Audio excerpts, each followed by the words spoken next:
Today, may susundin kaming isang request ni Mister at dahil family bonding naman, bakit hindi, diba?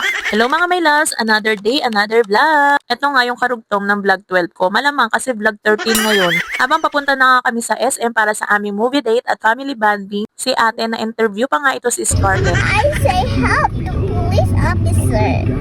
Katawa sa private mo to. Mahaba pa nga yung interview na yan at sobrang natuwa yung kapatid ko kasi English speaking si Scarlett. Iba na yung mga bata ngayon sa panahon, no? Sobrang advanced na. At tagal na talagang gustong panoorin ng mister kong itong Spider-Man movie na to. Kaya lang maulan yung mga nakaraang linggo at saka wala rin kaming budget. Dahil dyan, isang linggo kami mag-iitlog. Mapush lang yung movie date na yan. Ganyan kita kamahal asawa ko. Para sa Spider-Man, oh. Ayan.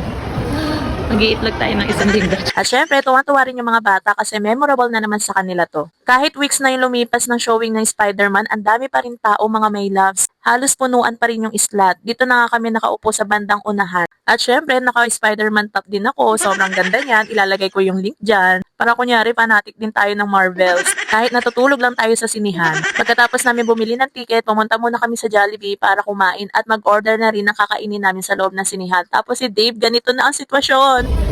Uy, ano ginagawa mo dyan? Ano ginagawa mo dyan?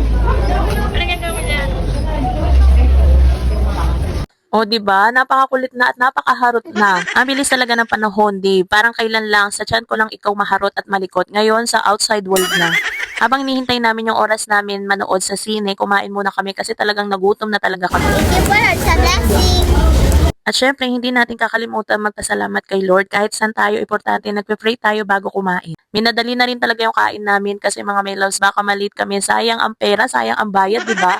Tapos si Scarlett, trinay kong utusan na kumuha ng tubig, loves. Yung mga ganyan dapat tinuturo yan, loves, hindi binibaby yung mga bata para natututo at tumaas yung confidence nila. Kasi dati mahihain yan, ayaw niyan sumunod. Ngayon tingnan mo, improving, di ba? Pagkatapos namin kumain mga may loves, pumunta na kami ng sine at this is it na, manonood na kami. Alam ko, nakaraang week pa to showing pero kahit late na kami, at least nakapanood, di ba?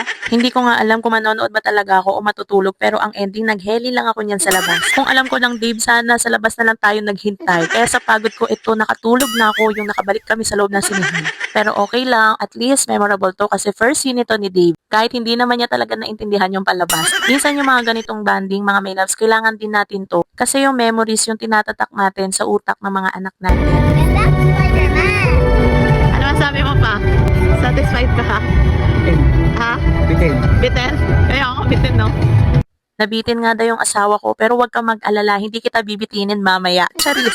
Actually, napaisip ako, parang medyo matagal na talaga kami hindi nakapagsini ng asawa ko. Yung last sini pa namin, parang magjowa pa lang kami. 'Di ba? Hindi kasi kami ganun kagastos talaga lang. So, kailangan namin magtipid, magtitipid talaga kami. Kasi wala talaga kaming panggastos. Dati nakapagsini na si Scarlett, pero dalawa lang kami, hindi kasama yung asawa ko. Pero ngayon, apat na kami, kasama na si Dave. Thank you for spending time with us, mga may loves. Thank you for watching. See you on next vlog.